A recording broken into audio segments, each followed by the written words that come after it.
ditinggalkan oleh Rasulullah Shallallahu Alaihi Wasallam. Nah, kita bapak-bapak ya kemarin sudah mempelajari hadis beliau tentang bid'ah, tentang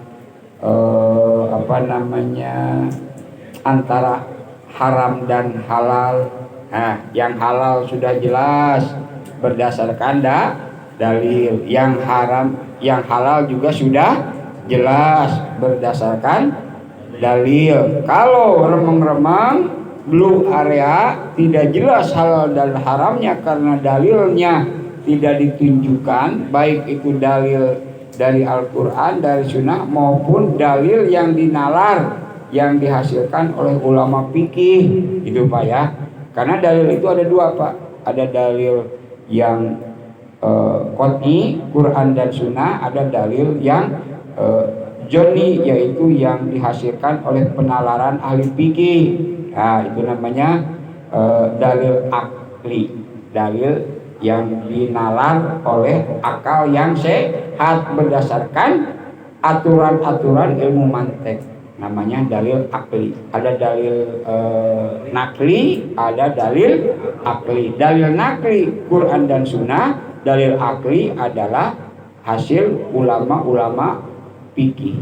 Maka sesuatu yang tidak jelas dalilnya disebutnya syubhat. Dalam hal yang seperti itu, maka umat lebih baik meninggalkan, jangan dijalankan, jangan dilakukan, jangan dilaksanakan. Mengapa?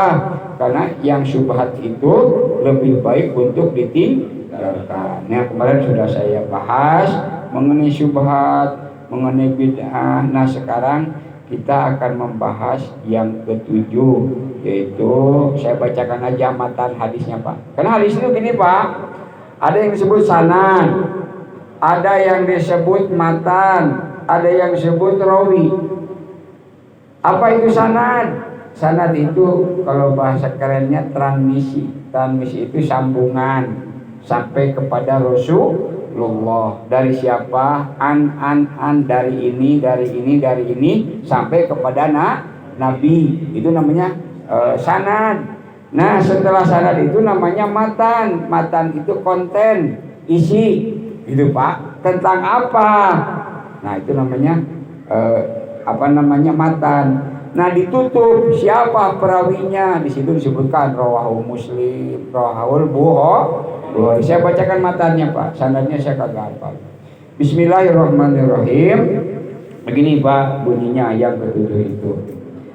Ad-dinu nasihatu.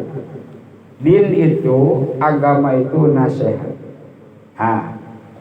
Din itu, agama itu nasihat. Kata kulna, berkatalah para sahabat, bertanyalah para sahabat kepada Rasulullah, liman, buat siapa ya Rasulullah agama itu nasihat?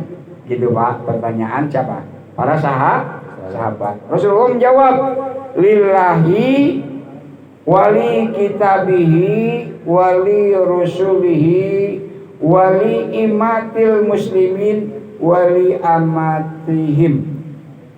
Nah, kalau bahasa kitanya, kata Rasulullah menjawab pertanyaan para sahabat, agama itu sebagai nasihat untuk Allah, untuk kitab Allah, untuk Rasulullah, untuk para pewaris Nabi atau para umat Nabi Muhammad Shallallahu Alaihi Wasallam. Itu Pak hadisnya, rawahu Muslim. Hadis diriwayatkan oleh Muslim. Itu Pak bunyi hadisnya begitu. Nah, apa maksudnya bahwa agama itu sebagai nasihat untuk Allah? Para pensarah hadis, pensarah itu artinya apa gini, yang mengomentari, yang menjelaskan, itu Pak. Kalau dalam Quran disebutnya mufasir yang menafsirkan ayat-ayat Al-Quran. Kalau dalam hadis disebutnya pensarah. Gitu Pak. Apa penjelasannya menurut para ulama bahwa agama itu nasihat untuk Allah? Pertama kita harus tahu dulu apa itu nasihat. Nasihat di dalam kamus disebutkan adalah sesuatu pernyataan, frase, kalimat bijak untuk mendorong, mengingatkan seseorang agar tidak lupa akan maksud dan tujuannya. Itu Pak. Untuk mencapai satu goal, satu tujuan, maka tuh yang sedang berjalan menuju goal, menuju tujuan tersebut harus diingetin, diberikan nasihat, takut lupa kepada tujuan. Itu namanya nasihat. Nah, apa maksudnya bahwa agama itu nasihat buat Allah? Masa iya Allah dibutuhkan dengan nasihat? Nah, para pensarah hadis, maka disitulah Pak, bahwa belajar agama itu harus dengan ahli. Kalau tidak dengan ahlinya, maka akan sasar, akan menafsirkan seenak perutnya. Nah, bagaimana menurut para alim ulama maksud daripada agama itu nasihat? Pertama buat Allah, maksudnya adalah bahwa Allah itu adalah sesuatu yang wajib hukumnya bagi kita untuk diibadahi. Itu Pak, untuk diibadahi. Kenapa? Karena tujuan Allah menciptakan kita itu adalah sebagaimana dalam surat Az-Zariyat, wa ma khalaqtul jinna wal insa illa liya'budun. Pertama, kita ini adalah untuk beribadah kepada Allah. Iyyaka na'budu wa iyyaka nasta'in. Kalau kita tujuannya untuk beribadah kepada Allah, maka tidak boleh mengibadahi selain Allah. Iyyaka na'budu wa iyyaka nasta'in. Kita beribadah hanya kepada Allah. Kita menyandarkan harapan, menyandarkan permohonan, intinya adalah kepada Allah. Kalau kepada makhluk melenceng, tidak bisa diandalkan. Betul gak Pak? Betul Pak. Coba sekarang contoh, orang yang paling berkuasa di kita siapa Pak? Presiden. Menurut penelitian terakhir Pak, bahwa siapapun calon presiden yang diusung, yang di-endorse, yang dielus-elus, yang dijagokan oleh Bapak Presiden, katanya sekarang hanya laku 15%. Artinya apa? Artinya sudah tidak mempan lagi. Karena manusia itu ya nggak bisa jadi tempat bersandar. Orang yang berkuasa begitu saja juga sekarang sudah menurun kepercayaan masyarakat. Maka kita hanya kepada Allah lah sandaran terakhir. Kepada makhluk itu yaitu tadi Pak, mengalami pasang surut. Betul gak Pak? Nah itu ya. Nah yang kedua, apa itu yang kewajiban kita kepada Allah setelah beribadah, setelah meminta kepada Allah, adalah yang disebut adalah rububiyah. Allah itu yang mengatur, yang memelihara, yang menciptakan, yang membimbing, yang membina kita. Maka kita di dalam tauhid uluhiyahnya hanya kepada Allah. Di dalam beribadahnya, rububiyahnya hanya kepada Allah. Tidak boleh kepada selain Allah atau bersamaan kepada Allah dan kepada selain Allah. Saya tandaskan di sini. Kalau begitu Allah itu tidak suka. Artinya kita syirik, menyekutukan Allah, beribadah kepada Allah pula kepada selain Allah tidak bisa. Kudu betul iya karena wudu wa iya kanas. Nah itu Pak maksudnya, bahwa agama itu nasihat untuk Allah. Yang kedua, li rasulihi, kepada rasulnya. Apa maksudnya? Maaf, li kitabihi, kepada kitabnya. Jadi sebelum rasul, kitab dulu Pak. Redaksi hadisnya begitu. Kenapa kitab? Karena kitab ini adalah hudal linnas, petunjuk bagi manusia. Tapi manusia Pak, di dalam mensikapi Al-Quran itu terbagi tiga. Terbagi tiga Pak. Manusia di dalam menghadapi Al-Quran terbagi tiga. Satu, yang menerima total disebut golongan mutakin. Yang kedua, yang menolak total disebut golongan kafir. Yang ketiga, munafik Pak. Munafik itu apa Pak? Tidak mau terang-terangan. Ngomongnya gini Pak, kalau dengan orang yang beriman, saya kan dengan kamu. Tapi Pak, keluar dari orang yang beriman, dia ngomong juga, alah tadi mah saya cuman nyenang-nyenangin doang aja, ngomong begitu. Nah itu apa? Golongan munafik. Hidup mah harus jelas Pak, merahnya, kuningnya, hijaunya, gitu Pak. Jangan abu-abu. Jadi manusia itu dalam menghadapi Al-Quran itu tiga golongan. Pak Selamat, satu tadi apa? Golongan mutakin. Kedua golongan kafirin. Itu mah dia mah jelas Pak nolaknya. Yang ketiga golongan munafik. Dan manusia itu ya seperti itu Pak. Apa namanya, klasifikasinya. Nah itu Pak.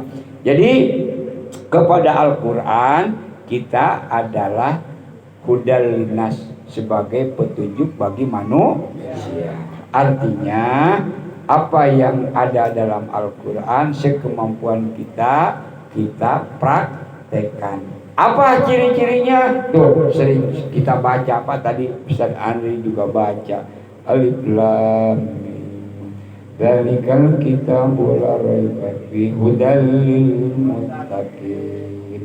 Alladzina yu'minuna bil ghaibi wa yuqimuna sholata wa mimma razaqnahum yunfiqun. Walladzina yu'minuna bima unzila ilaika wa ma unzila min qablik wa bil akhirati hum yuqinun. Ulaika humul apa? Ulaika ala hudan wa ulaika humul muflihun. 5 cirinya Pak. Satu adalah orang yang percaya kepada yang gaib. Rukun iman gaib enggak Pak? Gaib. Betul enggak? Satu, percaya kepada yang gaib. Yang kedua siapa Pak? Mendirikan sholat. Yang ketiga, yang menginfakkan rezeki yang Allah berikan kepadanya. Jadi jangan dimakan sendiri. Ada hak pada harta kita itu. Ada hak pada penghasilan kita. Itu hak siapa? Hak yang ditentukan oleh Allah, yang disebut yang 8 asnaf itu Pak. Zakat namanya. Betul gak? Ada enggak di luar yang 8 asnaf? Ada, namanya bukan zakat. Kalau zakat mah peruntukannya sudah dipatok oleh apa? Al-Quran. Ada infak. Infak boleh kepada siapa saja, kepada anak yatim, kepada janda tua, kepada janda muda juga boleh. Cuman kalau ke janda muda mah ada udang di balik udang ya, ada udang di balik udang, betul enggak? Iya. Udang kalau balik jadi gitu ya. Itu Pak. Nah, kemudian tadi percaya kepada yang diturunkan kepada para nabi berupa Taurat, Zabur, Injil, Al-Quran. Yakin kepada adanya hari kiamat. Itu Pak cirinya. Orang yang takwa, orang yang akan menerima, atau kalau bahasa kerennya indikator orang-orang yang menjadikan Al-Quran sebagai hudan, sebagai petunjuk. Tuh harus ada 5 cirinya. Coba. Golongan kafir jelas Pak, nolak mentah-mentah. Kalau bahasa Sunda nama nolak sampai jodogan, ditolak mentah-mentah. Dan yang ketiga golongan munafik. Golongan munafik gitu Pak. Saya beriman kan, saya berserta kamu, tapi di luar dia, alah saya mah tadi apa nyenengin dia doang. Itu Pak, itu dalam surat Al-Baqarah ada Pak. Golongannya begitu Pak. Ya manusia itu begitu Pak lah. Nah itu Pak ya, nasihat bahwa kepada kitab Allah. Dan yang ketiganya adalah nasihat kepada Rasulullah. Mungkin udah larut malam kalau saya bahas ini akan panjang lebar Pak ya. Jadi biar bapak-bapak tidak kapok ngaji lagi kapok bapak udah pembukaan ini belum buat kapan? Udah kapan? Belum belum ya. Tapi syukur Pak, dalam World Cup itu Pak, alkohol tidak boleh menjadi sponsor. Budweiser, tahu Bapak baca suka kan kalau itu ada Budweiser itu katanya produsen minuman beralkohol di Brussels di Belgia Pak, menjadi sponsor pipa. Di Qatar tidak boleh. Raja Qatarnya bilang berapa bayarnya Budweiser itu, gue ganti kira-kira begitu Pak. Jadi pipanya boleh dah kalau begitu, jadi tidak ada alkohol ya Pak, baik itu sebagai sponsornya yang sebut Budweiser. Jadi kenanya Pak berapa keuntungannya, gue ganti. Pembukaannya juga baca Quran dulu. Iya, yang penting tidak ada alkohol Pak. Kenapa? Karena dia itu negara paling kaya di dunia. Iya Pak, itu negara paling kaya. Qatar ibu kotanya Doha Pak. Amerika saja Pak minta tolong sama Qatar. Jadi kemampuan diplomasinya luar biasa. Amerika itu mau narik tentara Pak dari Afghanistan karena sudah ribuan triliun dolar keluar uang Amerika di Afghanistan selama 20 tahun. Tapi kagak takluk-takluk itu apa? Afghanistan Pak. Maka dia minta kepada Qatar supaya bagaimana Amerika tidak kehilangan muka, pulang kampung tidak berhasil gitu perangnya Pak, dibantu. Karena dia itu ya punya duit, kemampuan diplomasi juga luar biasa Pak ya. Negara kecil Pak ya, penghasil mutiara Pak, penghasil mutiara, segala gas itu sekarang Eropa bagaimana kata Qatar. Jadi maka dia itu ketika dia mengatakan tidak boleh alkohol, nggak berani apa-apa Pak. Ada di Twitternya Pak. Jadi itu Budweiser itu kok jadi begini ya, langsung Pak dihapus uploadan kata-katanya, dilarang oleh Pak. Jadi kenapa? Karena takutnya ada musim dingin Pak, kalau gasnya sekarang tidak dijual rugi itu Pak. Yang kedua duitnya besar, dia bilang berapa keuntungannya dari itu, ganti. Kalau punya duit kan gagal Pak Ustadz ya. Ya itu dia Pak. Nah jadi bapak-bapak itu aja ya, kita tutup aja sampai di sini. Mudah-mudahan ada manfaatnya. Kita lanjutkan pada malam-malam berikutnya. Subhanaka Allahumma wa bihamdika asyhadu an la ilaha illa anta astaghfiruka wa atubu ilaik. Wassalamualaikum warahmatullahi wabarakatuh.